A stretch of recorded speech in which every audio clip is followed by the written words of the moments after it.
Ethiopian Air Force Chief Yilma Mirdasa has announced that Ethiopia has successfully built a modern Air Force. He made some other claims to how true and convincing are these claims about the capabilities of the Ethiopian Air Force. Secondly, in southern part of the Amhara region, Fano groups have launched a recruitment campaign. Welcome to My Views and News. Thanks for watching the channel. Good to be with you. Firstly, Amhara region of Ethiopia, where Fano fighters have advertised uh, for recruitment. They are sharing posts asking youths to join them. Some preconditions, some requirements have been shared in these posts.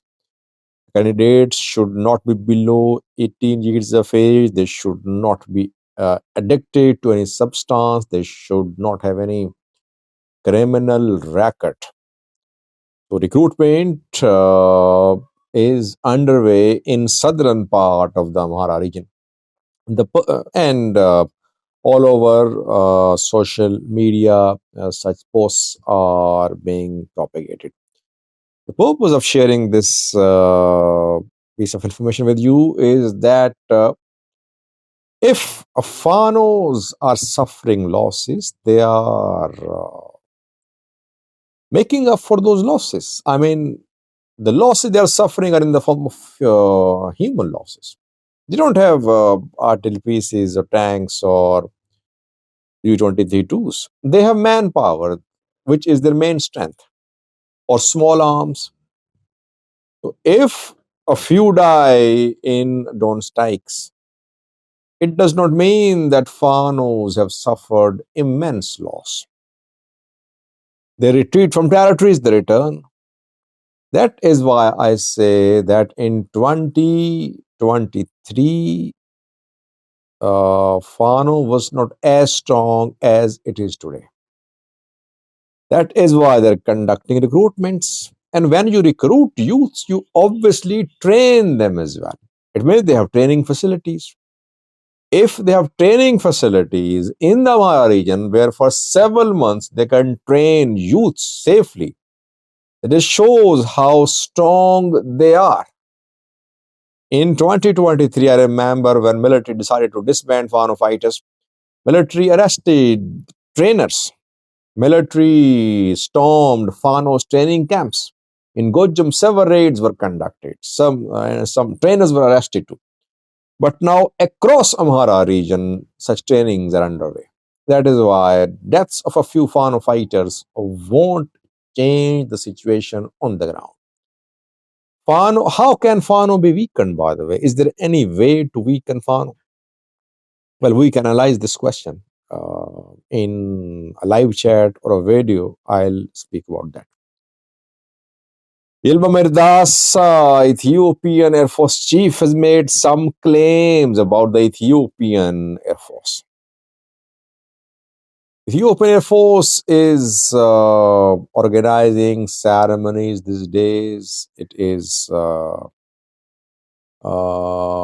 celebrating its inauguration, and that is why in connection with these celebrations, an air show is also expected to be organized on Ethiopian soil. I think it will be the first air show if it is organized on Ethiopian soil, and it will be organized next month reportedly. Yilma Mirdas announced that 48 hours ago. He mentioned two other points in his appearance in the last 2 days. Firstly, he said that the Air Force, which has been built, is not for neighborhood duties. It is for cross-border duties. What does it mean? Is he saying that the Ethiopian Air Force now can be effectively used against Ethiopian rival countries which are conspiring against Ethiopia? Or does it mean that Ethiopian Air Force now can be part of broad regional security alliances against groups operating in the region?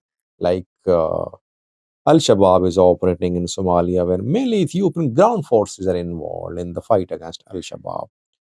African Union troops there, Americans conducting strikes there. UAE, I think, has also been involved in conducting strikes there in Somalia. Ethiopia is telling the world that it is ready to be part of air campaigns in the region, maybe against Al-Shabaab. And secondly, it is saying that this air force is not meant to be used against internal groups, but main mission of this air force will be launched abroad. Is it a threat to Eritrea from Ethiopia? Seems to be a threat. By the way, so far, the use of the Ethiopian Air Force has been internal. I mean, air strikes, drone strikes, which are being conducted almost on daily basis in the Amhara region. They're happening in Ethiopia. Drone strike on Tigray fighters happened on a far Tigray border.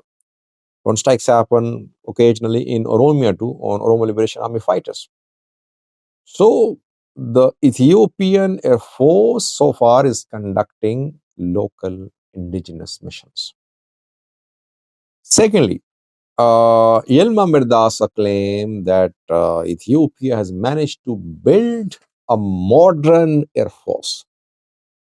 What is a modern air force? He basically boasted of the capabilities of the Ethiopian Air Force. Question is, has Ethiopian Air Force been ever tested recently? Have Ethiopian military planes, bombers, fighter jets, drones been tested recently? They were only tested during Tigray War, but they developed the capabilities of Air Force after the Tigray War. Mm, some new purchases happened after Tigray War. So I think that Ethiopian Air Force has never been tested so far. It will be tested if it confronts a rival which has also similar air force capabilities like Ethiopia has. Ethiopia cannot compare itself to Eritrea. Ethiopia has way more resources. That is why if Ethiopian Air Force is better than that of Eritrea, that's not a fair comparison. And Air Force will be tested in times of war. If you conduct drone strikes all day in Amhara, in Oromia, in Tigray, it does not mean that you have built a strong modern air force. I mean, you have no rivals. Ola, Fano, TPLF, they have no anti-air defense systems. Defense systems. They have no anti-missile defense systems. They have no drones. They have no fighters. They have no bombers. If you're killing Ola fighters, Fano fighters, Tigray fighters, it does not mean that you have built a modern air force. Your air force has never been tested in any regional warfare so far. Even during Tigray war, Ethiopian air force was used against Tigray fighters. Tigray fighters had no counter air force. Eritrea was an ally back then of the Ethiopian government. If today Ethiopia uses its air force against Eritrea, even that won't be a fair comparison. Eritrea is a small country, way smaller than Ethiopia. So I think the claims of Ethiopian Air Force Chief Yilma Mirdasa are exaggerated claims. And the capabilities of Ethiopian pilots, Ethiopian military jets, Ethiopian bombers, Ethiopian drones will be tested in case of a regional war involving countries which also have similar air power. War should not happen. I'm not saying that war should erupt to test the capabilities of the Ethiopian Air Force. I'm not saying that. What I'm saying is that Ilma Mirdasa's claims are exaggerated. We'll see how capable Ethiopian Air Force is in case of involvement of this Air Force in a conflict where counter Air Force power is also used by some other country. Thanks for watching.